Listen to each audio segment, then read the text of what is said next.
विदुर जी महाराज को महाभारत युद्ध के समय एक सेना की टुकड़ी का सेनापति बनाया था। लेकिन विदुर जी महाराज ने कहा कि जो भगवान का अपमान करे उसकी हम नौकरी नहीं करेंगे। कितनी बड़ी कुर्बानी दे दी। हम नौकरी नहीं करेंगे। चपड़ास उतार करके दुर्योधन के राजमहलों के दरवाजे पे पटक दी। हमको नहीं तेरी नौकरी करनी। और विदुर जी महाराज तीर्थ यात्रा करने को निकल गए। करते करते तीर्थ सुखदेव जी भागवत में कह रहे हैं कि वृंदावन पहुंचे और वृंदावन में जाकर के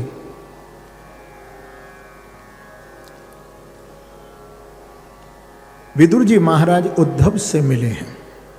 उद्धव जो भगवान के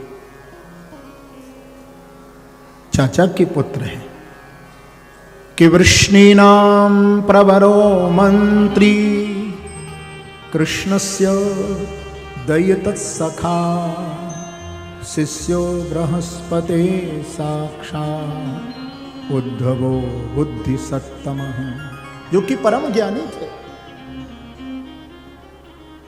लेकिन वृंदावन में उद्धव जी का मिलन विदुर जी से हुआ। यहां उद्धव जी ने विदुर जी महाराज को भागवत में उद्धव भागवत सुनाई।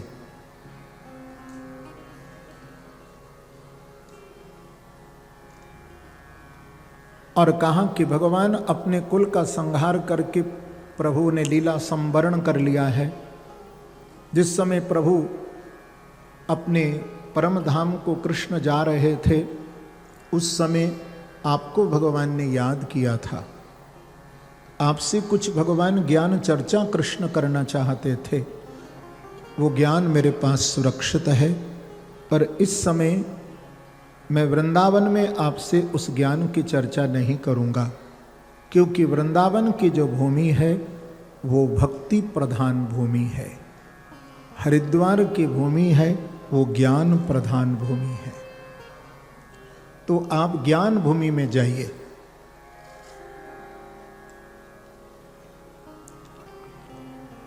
मैत्री जी के पास वो ज्ञान सुरक्षित है। तो मैत्री जी के आश्रम पर उद्धव जी से मिलकर के हरिद्वार में पहुँचे, गंगा का जल लाए और उनके चरण धोए। चरण धोकर के चरणामृत लिया।